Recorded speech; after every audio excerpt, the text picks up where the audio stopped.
सोचिए जरा, जलियांवाला बाग की गोलियों की गूंज अभी शांत भी नहीं हुई थी और पूरे भारत में गुस्से की आग भड़क चुकी थी। पर महात्मा गांधी जानते थे, सिर्फ जुनून से, सिर्फ गुस्से से आजादी नहीं मिलने वाली। उन्हें जरूरत थी एक ऐसी चिंगारी की जो पूरे देश को एक साथ एकजुट कर सके। तो चलिए देखते हैं कि कैसे उन्होंने हिंदू और मुसलमानों को एक साथ लाकर ब्रिटिश साम्राज्य की नींव हिलाने की कोशिश की थी। तो सवाल यही है, एक आंदोलन जो शुरू हुआ था देश को जोड़ने के लिए, एकता के लिए, जिसने करोड़ों लोगों को एक नई उम्मीद दी थी, वो अचानक एक हार्ट ब्रेक पर, एक टूटे हुए दिल पर कैसे खत्म हो गया? ये कहानी सिर्फ एक आंदोलन की नहीं है, ये एक बहुत बड़े सपने के टूटने की भी कहानी है। चलिए इस पूरे सफर के उतार चढ़ाव को समझते हैं। गांधी जी का जो मास्टर स्ट्रोक था ना, वो एकदम सिंपल लेकिन बहुत क्रांतिकारी था। उन्होंने देखा कि देश में मानो दो अलग अलग नदियां बह रही थी। एक नदी थी मुसलमानों की अपनी खिलाफत की लड़ाई और दूसरी थी स्वराज की चाहत की नदी। बस उन्होंने इन्हीं दोनों धाराओं को मिलाकर एक ऐसी सुनामी बनाने की सोची जो ब्रिटिश राज को जड़ से उखाड़ फेंके। तो देखिए, उस वक्त भारत में विरोध की दो बड़ी लहरें थीं। एक तरफ थे अली बंधु, शौकत और मोहम्मद अली, जो खिलाफत आंदोलन चला रहे थे। क्यों? क्योंकि भारत के मुसलमान तुर्की के खलीफा के अपमान से बेहद नाराज थे। और दूसरी तरफ थी कांग्रेस, जो जलियांवाला बाग जैसे जुल्मों का जवाब देना चाहती थी और भारत के लिए पूर्ण स्वराज मतलब अपना राज चाहती थी। और यहीं पर गांधी जी को एक सुनहरा मौका दिखा। उन्होंने खिलाफत की मांग को स्वराज की लड़ाई के साथ जोड़ दिया। उनका लॉजिक बहुत सीधा था, अगर आज हम सब मिलकर मुसलमानों का साथ दें तो भारत हमेशा हमेशा के लिए एकजुट हो जाएगा। और ये अंग्रेजों के खिलाफ हिंदू मुस्लिम एकता का ऐसा प्रदर्शन था जो पहले कभी नहीं देखा गया था। और बस इसी के साथ जन्म हुआ असहयोग आंदोलन का। ये कोई मामूली राजनीतिक अभियान नहीं था, बिल्कुल नहीं। ये तो एक राष्ट्रीय जागरण था। शहर से लेकर गांव तक हर कोई, हर जगह लोग ब्रिटिश शासन के खिलाफ उठ खड़े हुए थे। हवा में एक अलग ही, एक नई ऊर्जा थी। तारीख तय हुई 1 अगस्त 1920। आंदोलन की शुरुआत होनी थी, लेकिन किस्मत को कुछ और ही मंजूर था। ठीक उसी दिन भारत के शेर कहे जाने वाले बाल गंगाधर तिलक हम सबको छोड़कर चले गए। पूरा देश शोक में था, लेकिन गांधी जी ने इस दुख की घड़ी को भी एक ताकत में बदल दिया। उन्होंने तिलक के नाम को ही आंदोलन की सबसे बड़ी प्रेरणा बना दिया। तिलक जी की याद में तिलक स्वराज फंड शुरू किया गया। लक्ष्य था 1 करोड़ रुपए जमा करना। सोचिए, 1 करोड़ रुपए उस जमाने में, आज के हिसाब से तो ये सैकड़ों करोड़ होंगे। और अविश्वसनीय बात यह है कि देश ने मिलकर इस लक्ष्य को न सिर्फ पूरा किया, बल्कि उससे भी ज्यादा पैसा जमा कर लिया। ये दिखाता है कि लोगों का समर्थन किस लेवल पर था। तो प्लान क्या था? प्लान था बहिष्कार, मतलब हर ब्रिटिश चीज को ना कहना। वकीलों ने अदालतें छोड़ दी, छात्रों ने सरकारी स्कूल कॉलेज छोड़ दिए और विदेशी सामान की तो सड़कों पर होलिका जलाई जाने लगी। बिहार में तो कमाल ही हो गया। मजहरुल हक साहब ने अपनी जमीन दान कर दी और सदाकत आश्रम बनाया ताकि जिन छात्रों ने पढ़ाई छोड़ी है वो वहां आकर पढ़ सकें।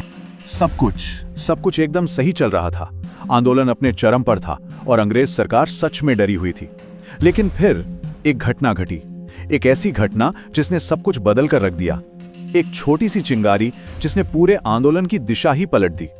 वो तारीख थी 5 फरवरी 1922। एक ऐसी तारीख जो भारतीय इतिहास के पन्नों में हमेशा के लिए दर्ज हो गई।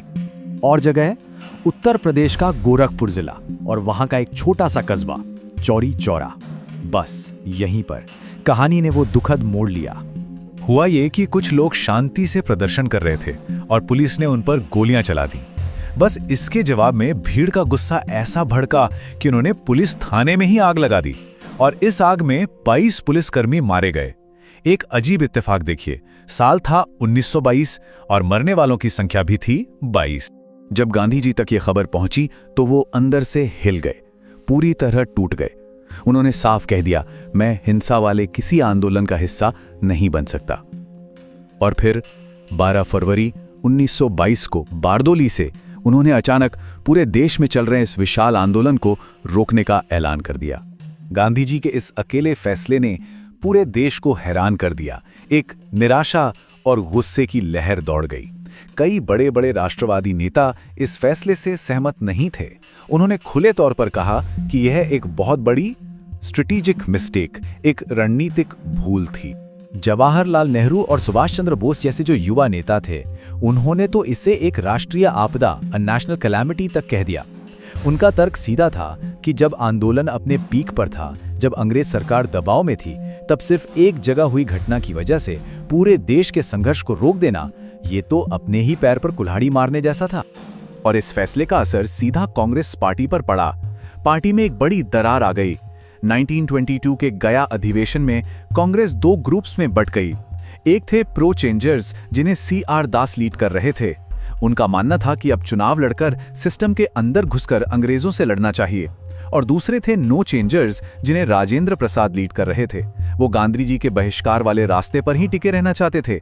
ये मतभेद इतना बड़ा कि CR दास ने अध्यक्ष पद से ही इस्तीफा दे दिया।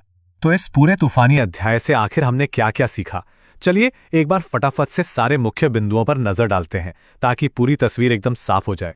तो चलिए जल्दी से सब कुछ याद कर लेते हैं। आंदोलन के मेन लीडर्स अली बंधु और महात्मा गांधी। शुरू कब हुआ? 1 अगस्त 1920, जिस दिन तिलक जी का निधन हुआ। टर्निंग पॉइंट क्या था? चौरी चौरा, 5 फरवरी 1922। और इसे याद रखने की ट्रिक, चौरी चौरा में 2 C हैं और ये घटना हुई साल 22 में, जिसमें 22 ही पुलिसकर्मी मारे गए। और आखिर में 1922 के गया अधिवेशन में अध्यक्ष CR दास, गया मतलब चले गए, और उन्होंने बनाई स्वराज पार्टी। तो आखिर में एक बड़ा सवाल छोड़ जाते हैं।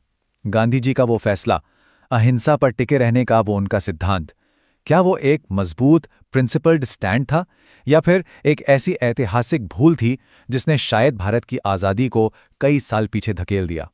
इस पर विचार जरूर कीजिएगा।